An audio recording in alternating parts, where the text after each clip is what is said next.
Manchesteru so izpeljali prvo veliko nagrado Anglije v tekvondoju. Temu dogodku namenjamo prvi del oddaje, v katerem bomo spregovorili še o velikem mednarodnem uspehu nogometašev Maribora. Zatem bodo na vrsti vodni športi. Manchester v decembru diha tako kot druga številna evropska mesta, ljudje pa se v veliki meri srečujejo na božičnem sejemskem prostoru. Pretekli teden ga je od ostalih mest ločila pomembna športna prireditev, velika nagrada Anglije v tekvondoju, s katero je Svetovna zveza pričela z novim formatom tekmovanja na najvišjem nivoju. Z njo so se dejansko začeli odštevati dnevi do olimpijskih iger leta 2016, saj bodo imeli športniki 3-krat na leto možnost, da osvojijo zajeten kupček točk, s katerimi se bodo lahko neposredno uvrstili na to največje športno tekmovanje. V Manchesteru je imela Slovenija 3 tekmovalce, ki so si udeležbo zagotovili zaradi odličnih rezultatov v zadnjih 4 letih. Prva med njimi je tekmovala Nuša Rajher, ki se je najprej pomirila s Srbkinjo Bajićevo. Po začetnem tipanju je naša reprezentantka v drugem delu dvoboja izkoristila svoje prednosti in prišla do zmage s 7-2. Žal je bilo nadaljevanje slabše, drugi krog pa usoden. V njej je nasproti stala Nizozemka Oginkova, tekmovalka, s katero je imela Rajherjeva dobre izkušnje. A je v Manchesteru tekmovalka iz zahoda Evrope izkoristila svoj trenutek in si zmago s 4-2 zagotovila nekaj točk za svetovno lestvico. Naredila sem tu napako, da nisem začela prej pritiskati. Dobila sem en tak sporen udarec v glavo. Jaz še vedno menim, da ni bil. Pol sodnik za mizo se je odločil drugače. Moja napaka je. Ivan Trajkovič, naš drugi predstavnik, ni skrival visokih ambicij.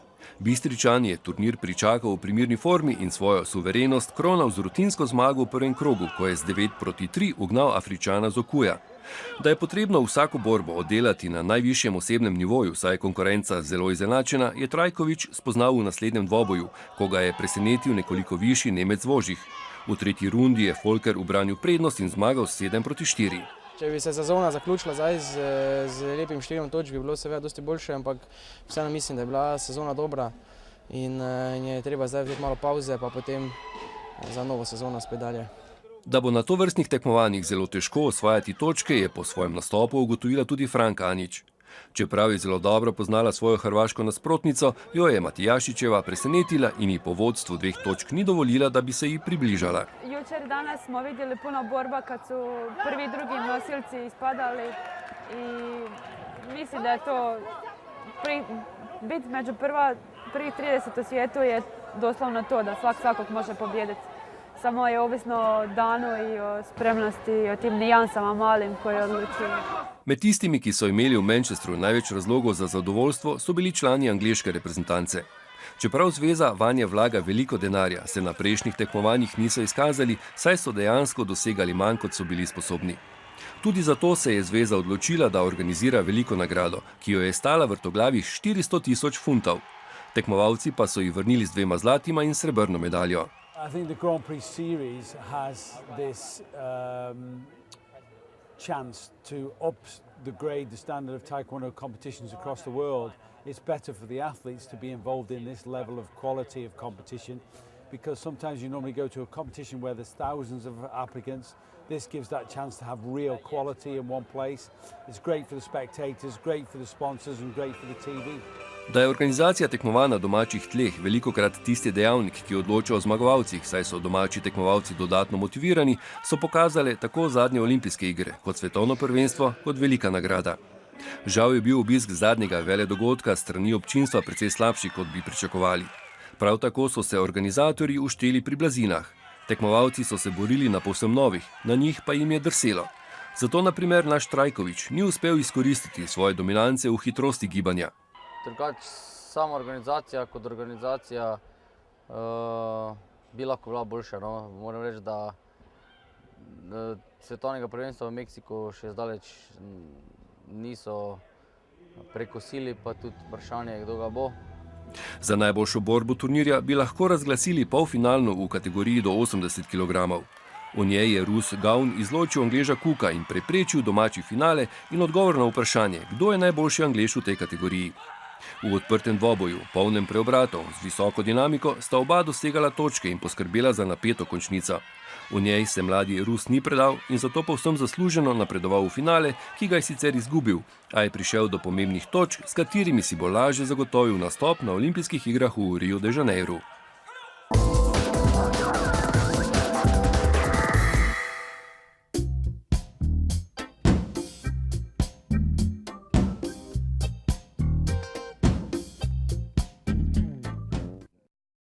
V vsakem primeru je vsak začetek glede izkušenj zelo dobrodošel.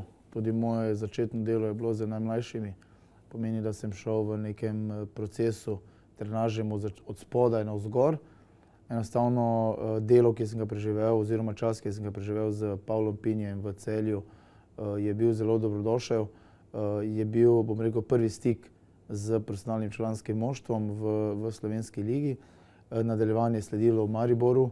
3 zelo uspešna leta v sodelovanju z Darkom Milaničem. Mislim, da mi je glede tega zelo pomagalo in marsikaj, bom rekel, sem se v tem času naučil.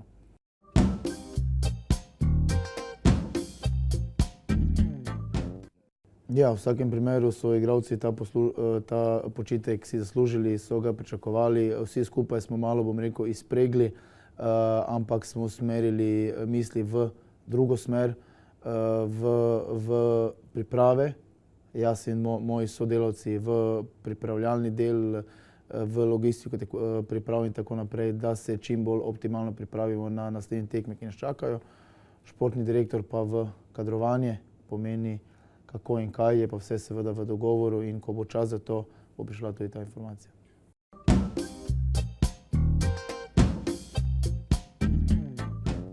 Mislim, da si je Maribor ustvaril to ime že nekaj časa, ga drži, pomeni, da so igralci, kateri lahko dvignejo kvaliteto, ne pa igralci, kateri pridejo samo za število. Enostavno Maribor je prišel v pozicijo, da je iskan klub, da se igralci sami ponujajo, kar se pa tiče kvalitete, pa mora biti na zelo visokem nivoju, ker so fantje, ki so trenutno v slačilnici, to lestvico postavili zelo visoko.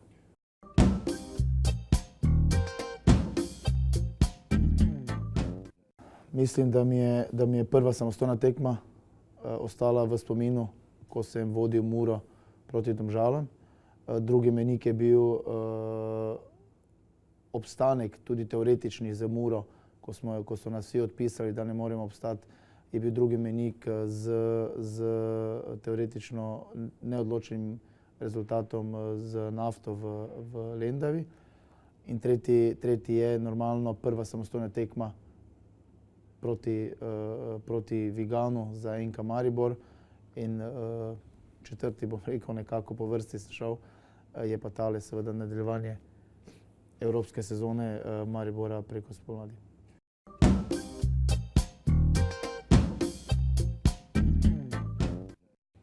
Stvar je v tem, da vsak poraz je dovolj velik motivator za naslednjo tekmo, za naslednjo dokazovanje fantom. Večji problem je po zmagi, bom rekel, nekako se zmotivirati z strani posameznikov. Kar se tiče pa naše slačilnice, moram reči, da so fanti na takšnem nivoju, da pa vsako tekmo jemljajo enako resno, ne glede ali je to slovenska liga, ali je slovenski pokal, ali evropsko tekmovanje. Poskušamo še ta nivo dvigniti iz prostega razloga, ker to želi profesionalizem. Je pa dejstvo, da po zmagi v naslednji tednu je dosti lažje trenirati, dosti lažje sprejemati nekakšne nove ideje in si, bom rekel, dosti bolj samozavesten, dosti bolj pripravljen na naslednjega nasprotnika.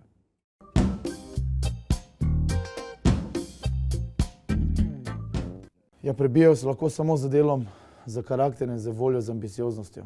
Enostavno imamo nekaj perspektivnih igralcev, ki mislim, da bojo nosilci igre čez nekaj let, ko bo prišel njihov čas za ljudski vrt. Je pa dejstvo, da na njih ostaja vse breme, da morajo zelo garati. Nekateri so že dobili minutažo, nekateri so že bili več zraven, nekateri manj. Je v vsakem primeru največ odvisno od njih samih, koliko so pripravljeni vložiti, koliko so pripravljeni se žrtvovati, da bodo lahko enkrat bili nosilci ali pa igrali za NK Maribor.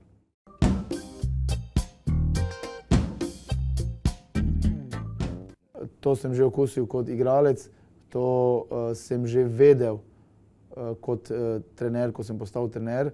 Enostavno stvari so takšne, katere se ne razlikujejo ali v življenju ali v športu.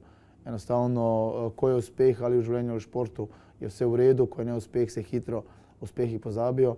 Zato sem tudi predejal, da nas uspehi ne bodo uspavali, ampak nam bodo dali še samo večji motiv za delo naprej in še za trše garanje, da smo lahko uspešnejši ali pa na višjem nivoju.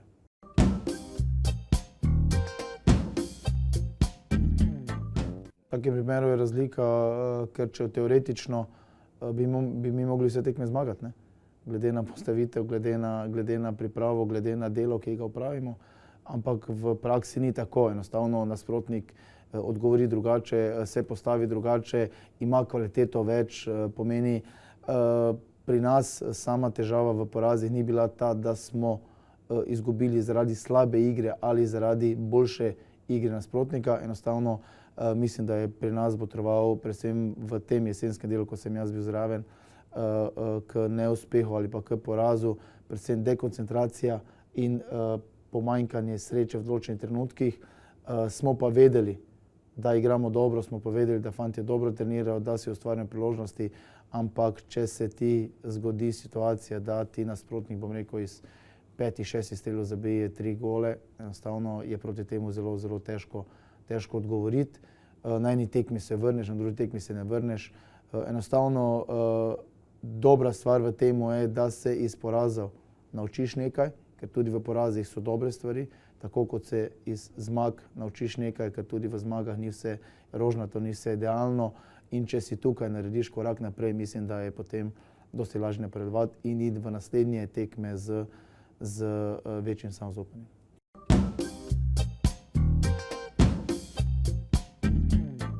Želje so takšne, da bi še trajalo nekaj časa, bom rekel, glede te Evrope. Smo pa realni, naredili bomo vse, kar si želimo, kar je v naši možnosti, da bomo prodali drago svojo kožo ali pa da bomo presenetili nasprotnika. Kar se tiče samega tekmovanja v Sloveniji, pa želimo iti na obeh frontah do konca. Tako da te želje ne ostajajo spremenjene, enostavno ostajamo ambiciozni, še bolj ambiciozni za naslednjo leto in v vsakem primeru si želimo čim manj poškodb.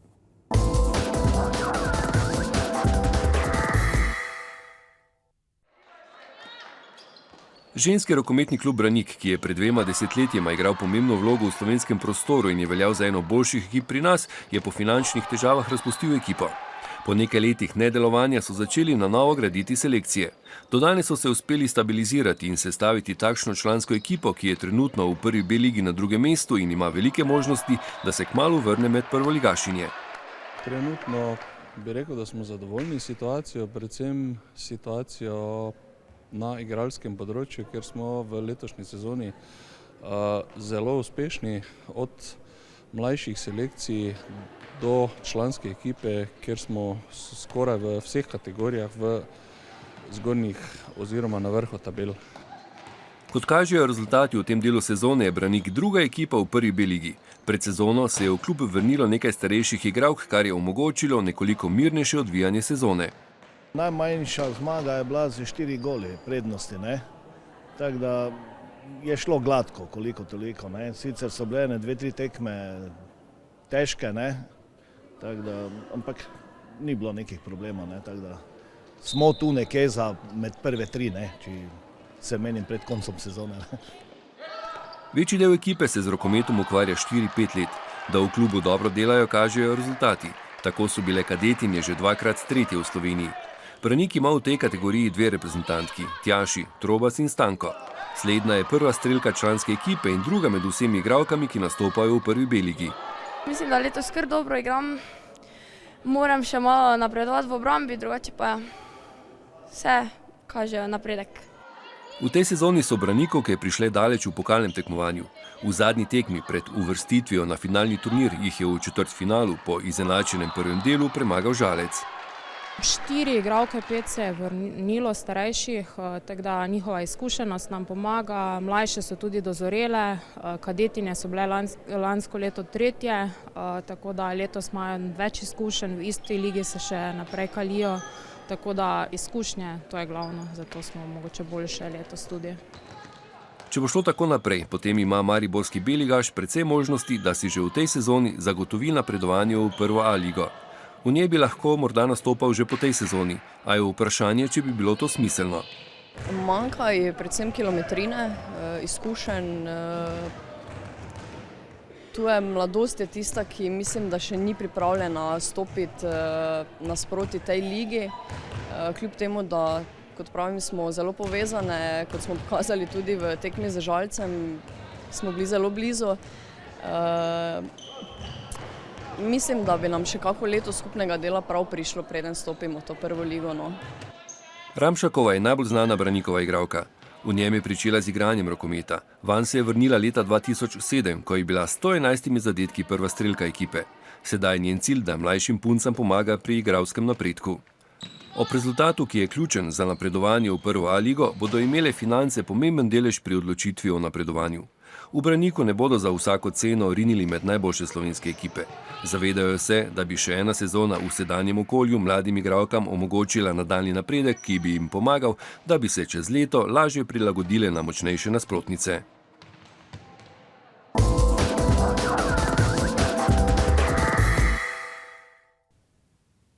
Brata Rok in Nac Florjančič spadata med najbolj znane športnike, ki se ukvarjajo z vodnimi skuterji. Postala sta namreč svetovni prvak in podprvak v prostem slogu. Najprej čestitke za osvojen naslov. Je bilo težko priti do tega prvega mesta? Najlepša hvala. Moram povedati, da sezona je bila dolga, ni bilo lahko. Glavni tekmec mi je bil ravno moj brat, ampak na koncu sem še vedno za nijanso boljši, tako da mi je uspelo osvojiti naslov. Je lažje osvojiti naslov, če veš točno, kaj ti dela konkurent, največji konkurent? Ne, tako kot pri vsakem športu mora biti nekaj sreče, tudi mora se poklapati vse, da ti jet dela, da v tistih 3 minutah, kar imaš na razpolago, da narediš zastavljen program in da navdušiš sodnike. Torej se ni dalo pred bratom nič skriti, ga presenetiti z kakšnim drugim elementom? Ja, čeprav sem bil kar dobro pripravljen, ampak da premagam njega, še mogo kar dosti trenirati, je še vedno malo boljši in vse tekme odpeljal brez večjih napak, tako da mi ga ni uspelo premagati. Upam, da bom vsaj na kakšni tekmi naslednjo sezono, da ga premagam. Kaj je bolj pomembno, ali recimo brezhiben nastop ali pa da se v program vključi kakšen nov element? Ja, oboje. Je pomembno, da je brezhiben nastop, da narediš čim manj napak in tudi seveda koristi, da imaš kakšne nove elemente, kakšne drugačne trike. Časa za samo pripravo na tekmovanja je bilo dovolj, glede na to, da v bistvu ni veliko tekem v sezoni. Ja, za prva tekma je bila že marca, tako da za prvo tekmo ni bilo prav dosti časa za pripravo. Smo samo en teden pred tekmo smo lahko trenirali, ampak za naslednjo tekmo smo pa se že lahko dobro pripravljali.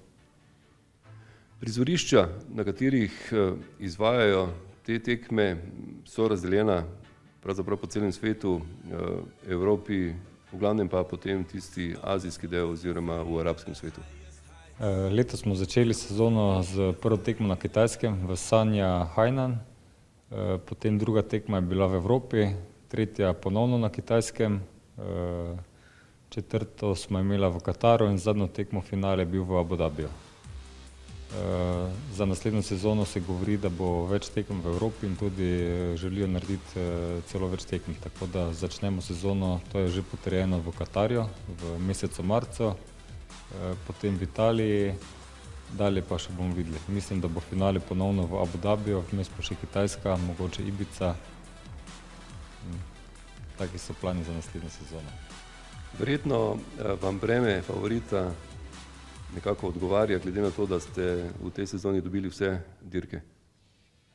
Ja, sezona je šla kot po maslu, v vseh nastopih sem naredil maksimalno, Tudi uspelo mi je pokazati vse trike, vse, kar sem si zadal. Imam tudi par svojih trikov, kateri razen brata drugi tekmeci še ne izvajajo. In upam, da bom do naslednje sezone uspel si kaj novega izmisliti in pokazati še več. V kolikšni meri je vaša disciplina popularna v Evropi oziroma če se osredotočimo na Slovenijo pri nas? Žal je nasplošno že jetski šport zelo slabo razvit kot tekmovalna disciplina, še posebej freestyle, ampak v Evropi je pa kar precej tekmovalcev. Zelo močna je francoska liga, potem tudi nekaj Italijanov in Angležev, nekaj manj je Nemcev, tako da v zadnjih letih je kar porast tekmovalcev na celem svetu in tudi v Evropi. Moram povedati, da najboljši tekmovalci ravno prihajamo iz Evrope, mogoče Rusija, Japonska in Amerika. No, tekmovala sta tudi v motokrosu, tam se pozna recimo kriza v Sloveniji, da je nekoliko manj tekmovalcev. Kako je v vašem športu v bistvu in pa recimo koliko sploh pride recimo tako, da sezono spravi skozi? Ja, kriza se vsekakor pozna tudi v našem športu. Tako kot vsaki motošport je precej drag. Na srečo imamo sponzorje, vozimo oba za tovarniško ekipo Richter, katera nama priskrbi samo opremo, imamo podporo mehanika, tako da zdaj je dosti lažje kot pa na samem začetku. Kdaj so bili tisti prvi začetki že od malih nog na skuterju ali pa je potem prišel ta preskok iz teh prašnih poti na vodo kasneje? Ja, prvi stiki so bili že zelo kmalu. Mislim, da je Rok bil star enih 8 let, jaz pa 7, ko smo prvič stopila na vodni skuter, ker seveda tudi oče imel s tem veselje in takoj, kak je videl, je enega kupil za na morje, hobi. Ampak pol smo bila seveda premala, da bi lahko tekmovala z njimi. Smo najprej tekmovala v motokrosu. Za 14 leti smo lahko začela tudi z vodnimi skuterji tekmovati. Tako da kakšne 2-3 leta smo malo motokros, malo vodni skuterji. Ampak pol nama vseeno bilo malo bolj všeč ta jetski, kar se je dogajalo na morju. Pač nama bilo bolj pri srcu in smo pustila motokros in začela samo z vodnimi skuterji. No, v lanski sezoni sta tekmovala vsak v svojem svetovnem prvenstvu oziroma dve različni organizaciji, letos nastopata v eni organizaciji. Ja, lansko leto je Rok šel na tekmo v Ameriko, tisto je pod verzijo IJSBA, tam je seveda tudi zmagal. Jaz sem pa vozil tako letos v UEM in sem skupno bil svetovni prvak po verziji UEM. Kaj pa naslednje leto? Verjetno bosta tekmovala za ali v organizaciji, v kateri tekmujeta oziroma sta tekmovala letos. V naslednji sezoni imamo namen tekmovati v zvezi v verziji UEM, kjer smo tekmovala letošnjo sezono, saj organizator se vidi zelo velik napredek oziroma razvoj same zveze in organizatorja. Tako da so nama tekme všeč, trudijo se in v marketingu in v pomoči tekmovalcem in na zelo lepih, atraktivnih prizoriščih, tako da to nama je všeč in bomo ostala v tej zvezi. Predvidevam, da so želje, cilji za naslednjo sezono jasni. Je tu kaj za dodati? Ne, jaz imam seveda željo braniti naslov svetovnega prvaka, se obraniti glavnega tekmeca brata, kak pa bo, pa bomo videli. Seveda se bomo dobro pripravljala in upam, da ne bo nekih presenečenj. Je možno, da na koncu sezone oba osvojita naslov svetovnega prvaka? Bomo videla, v eni verziji sicer ne moramo, ker oba tekmujemo v isti kategoriji, ampak možno, če bo se Rok odločil, da še poskusi v Ameriki, pol je možno, da zmaga Rok tam, jaz, ampak bo vseeno me premagal še tudi druge verzije, ne. Ker če bo več tekm, Če bo vsako tekmo zmagal, bom imel tako prednost, da ga več ne bom mogel prehiteti. Pa bom se pa potrudil in treniral, da ga probam premagati na kakšni tekmi. Kaj pa teoretično recimo, je možno, da bi bila na koncu oba z enakim številom točk? Teoretično je možno, ja. Če bi zdaj skozi bil en prvi, en pol se zamenjala, prvi, drugi, pol jaz prvi, bi teoretično bilo možno, da bi imela isto število točk. Katera je največja želja za naslednje leto? Je to priti pred brata ali je recimo kakšna druga želja? Želja je, da obranim drugo mesto in da premagam na kakšni tekmi tudi mojega brata. Hvala za pogovor. Hvala. In seveda obema veliko uspeha, pa seveda tudi, da sezona mine čim bolj gladko, brez kakršne koli poškodbe. Najlepša hvala.